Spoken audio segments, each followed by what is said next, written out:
Hello दोस्तों, हमारे YouTube channel Patel study MP में आपका स्वागत है। आज हम कक्षा 9वीं अर्धवार्षिक परीक्षा 2022-23 का हम नेक्स्ट पार्ट लेके आए हैं। पार्ट 2 है ये विज्ञान का, जो आपका 6 जनवरी को पेपर होगा सुबह, उसी का हम पेपर लेके आए हैं। आप फटाफट देख लीजिए और इस क्वेश्चन को जरूर आप पढ़ के जाइएगा। मैं बता दूं दोस्तों, इसे वेरी वेरी मोस्ट इंपॉर्टेंट है। ये पेपर मुझे बड़ी ही मुश्किल से मिला है और प्रश्न हमने पूरा पिछले वीडियो में इन सब का आंसर हमने प्रोवाइड करा दिया है। और इसका पीडीएफ चाहिए तो आप हमारे टेलीग्राम चैनल को ज्वाइन कर लीजिए।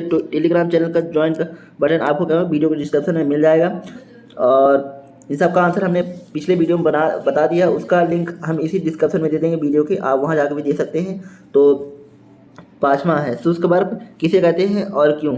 तो शुष्क बर्फ जानते हैं, शुष्क बर्फ बहुत कठोर होता है, इसलिए शुष्क बर्फ यानी ठंडा होता है, यानी बर्फ से भी ठंडा होता है शुष्क बर्फ। और अथवा है गुप्त ऊष्मा किसे कहते हैं। गुप्त ऊष्मा जानते हैं कि क्या होता है कि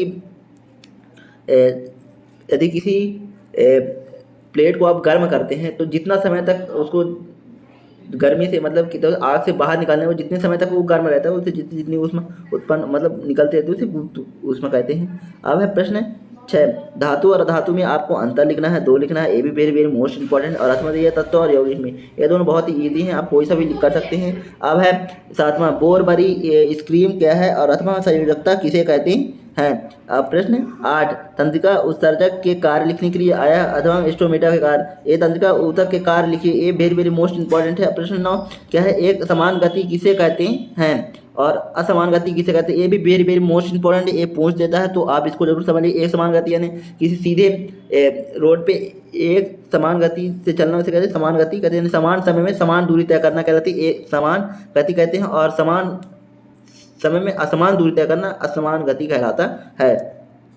और प्रश्न 10, एक खड़ी हुई बस पर कौन कौन से बल कार्य हो रहे हैं। तो जानते हैं, एक खड़ी स्थिर स्थिर क्या कहते हैं, स्थिर गुरुत्वाकर्षण बल लगता है, सीधी बल। और अथवा में क्या है, एक गतिमान बस पर कौन कौन से बल क्रियाशील होते हैं, तो इसको आपको डिटेल से लिखना है और बेसिक शब्दों में। और प्रश्न 11 है कि बर्फ के टुकड़े जल पर क्यों तैरता है। तो आप जानते हैं जल के टुकड़े में क्या होता है, छोटे छोटे छिद्र होते हैं जिसमें वायु भारी होती है और उसका द्रव्यमान क्या होता है, पानी के द्रव्यमान से कम होता है, इसलिए जल क्या होते हैं, तैरते रहती है, जल में डूबती नहीं है। और अथवा में क्या, गर्मियों से हम किस तरह के कपड़े पहनना चाहिए, क्यों तो जानते हैं गर्मियों में सूती कपड़े पहनना चाहिए, क्योंकि सूती कपड़े अन्य कपड़ों की तरह में कम ऊष्मा ग्रहण करते हैं। और नेक्स्ट है, ये भी वेरी वेरी मोस्ट इंपॉर्टेंट दोस्तों, जो मैं बता रहा हूँ ये मोस्ट है क्वेश्चन है। और ये 11 में से दोनों क्वेश्चन वेरी वेरी मोस्ट है, तो इसको भी पढ़ लीजिएगा। और नेक्स्ट है प्रश्न 12। प्रश्न 12 क्या है, भौतिक और रासायनिक परिवर्तनों के कोई 2 उदाहरण लिखने के लिए अथवा में क्या है, कोलाइडी विलयन के 2 गुण। तो दोस्तों मैं बता दूं, दोनों वेरी वेरी मोस्ट इंपॉर्टेंट। कोलाइडी विलयन आपका 10वीं में भी है, तो आप इसे जरूर पढ़ लीजिएगा।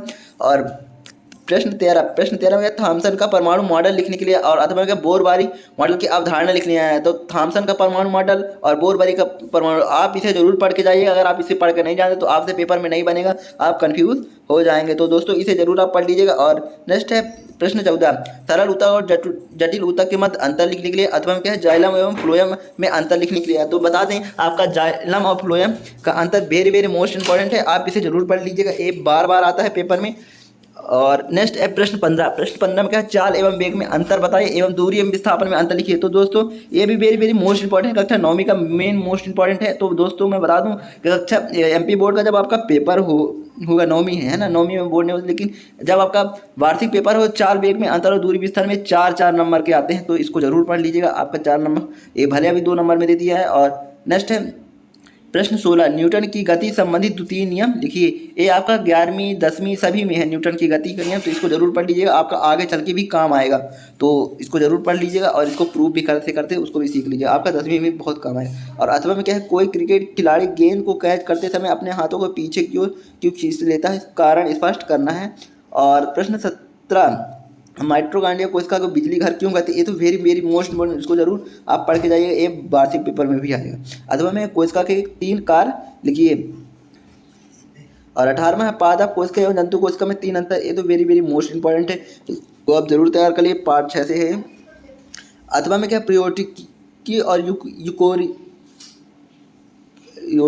कोशिका में 3 अंतर लिखने के लिए आया है। और प्रश्न 19 में पादप कोशिका का नामांकित चित्र बनाने अथवा में जंतु कोशिका का नामांकित चित्र, अगर आप इसको तैयार किए होंगे तो आपसे जरूर बन जाएगा।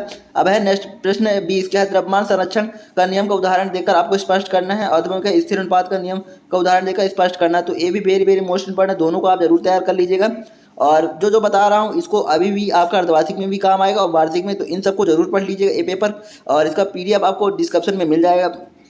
प्रश्न 21, क्या है 16 ग्राम सल्फर में सल्फर S8 के अणुओं की संख्या परिकल्पना कीजिए, और अथवा में क्या है निम्नलिखित के सूत्र लिखिए। सोडियम ऑक्साइड, एल्यूमिनियम ऑक्साइड और सोडियम और सल्फाइड एवं कैल्शियम कार्बोनेट के सूत्र आपको लिखना है।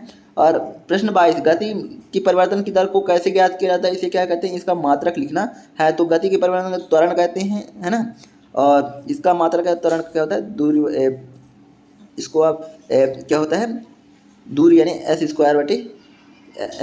m² होता है, मीटर स्क्वायर बटे सेकंड होता है ऐसी। और अथवा क्या पूछा, ऐसी गति का उदाहरण दीजिए जिसमें चाल तो एक समान हो किंतु वेग लगातार बदलता रहे, तो इसका वेग परिवर्तन की दर को क्या कहते हैं।